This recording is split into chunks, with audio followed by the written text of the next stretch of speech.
Well, we're here with Dave Helland of Helland Construction, who is in the process of residing this house. Now, Dave, I thought that residing is all about the cosmetics. Most people look at siding as just a way to make your house look better, but actually once we get the siding off, we uncover all kinds of problems that were there from either original construction or just due to the deterioration of materials from time. Now, what about this house? Does it have any of those problems? Yes, we found a few problems that existed from the beginning and a few problems that happened with time, and we're going to fix them all when we do this project. Ah, can we go see them? Absolutely. All right. So, Dave, I don't know what the technical term is, but what's all this orange goop here? This goop is actually the owner's effort at trying to solve a problem. And that problem was air leakage, and they actually had some bugs and mice get in. And this is spray foam that he used to fill the gaps. And let me show you what we found underneath the siding when we pulled it off. Do I want to see it? I think you do. Okay. So once we get the siding off, we expose what's called the wall sheathing. This particular house has what's called asphalt impregnated sheathing, otherwise known as crudboard. Crudboard? Why is it called crudboard? Well, we call it crudboard in the industry because there's very little structure to it. When it gets wet, it just kind of falls apart. It's just not much there. And problems that can result from it is over the years, as things get wet, or if an animal starts chewing on it, bugs get to it, you get holes, you get things that are really a problem, like in this case. So that looks like a place that mice could actually get in. That's right, and this is more the foam that the owner put in to plug the hole because they had a mouse problem. So what can you do to fix that? Well, what we are going to do is resheet this house with OSB sheathing that's solid, and we're going to seal it down to the foundation.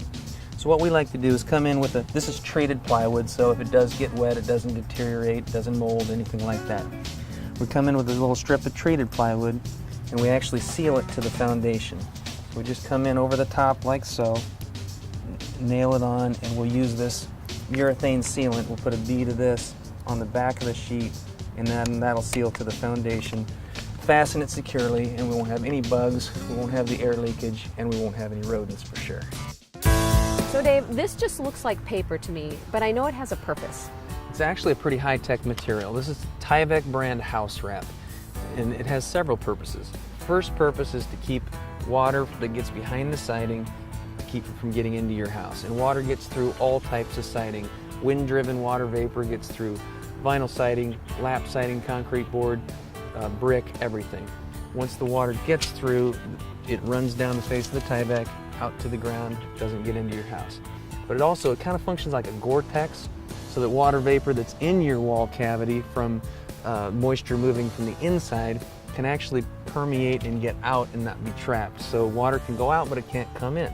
So Dave, it seems like all homes that get resided should have something like Tyvek on them. Do they usually?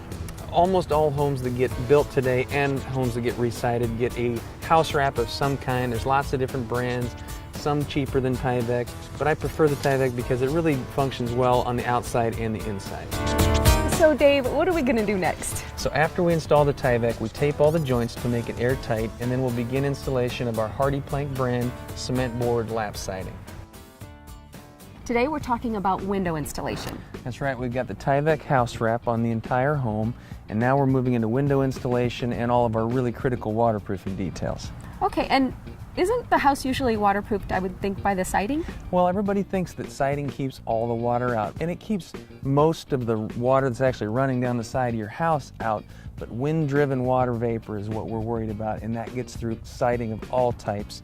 Normally, when we come to change windows in a home that is 15 or 20 years old, there's a little bit of rotten framing underneath the window, and that's because people just rely on these caulk joints between trim or siding and window to keep the water out.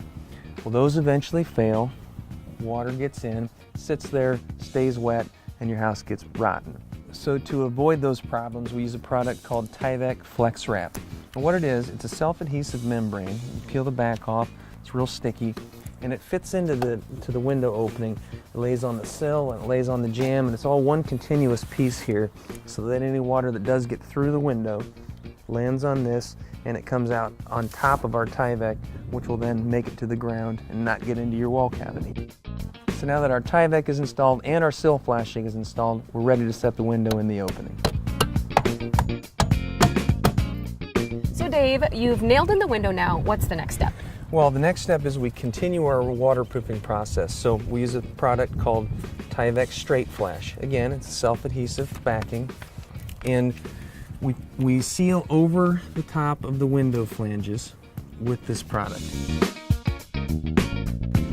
So this window is complete and ready for siding. So you see that we've got the straight flashing lapping over the bottom. We've actually got Tyvek tape then sealing the Tyvek to the straight flashing. The side straight flashing is underneath the top, so any water again that gets onto the surface of the Tyvek goes right out to the ground and causes no trouble. So Dave, the window's been installed, the Tyvek is sealed, now we're talking about siding. That's right, we've got all of our preliminary waterproofing done. The Tyvek is on, the joints are sealed, we've got our flashing in place, now we're ready for our finished siding product. On this house, we're using a Hardy Plank brand cement board lap siding. Looks like a traditional lap siding. It's very dense, it takes paint very well, lasts a long time. And another neat thing is you put the nails in the top of each piece, and then the next piece covers it up so there are no exposed nails. So Dave, is this cement board too then? We actually use for window trim, for corner boards, for fascia boards, we use a different composite material. It's called Miratech. And it's not cement board, but it is dense. It's got a lot of resins in it. It holds up very well. So Dave, the siding's up, we've got the trim up. What seals the two together? What seals the two together is a urethane sealant. It's caulking. Now, that's one of our good finish details because a bad caulking job makes the exterior of a house look terrible. You see big gobs hanging off and none of the lines are crisp. So we really do a nice job, take our time and make every joint perfect, and that just makes the house look so much better. Well, if we have viewers that are looking at this and saying, oh, let's get on that project, let's get our siding done, how can they find you? They can go to my website at hellandconstruction.com. Great. Well, thank you so much. This has been fun to watch this step by step. Thank you.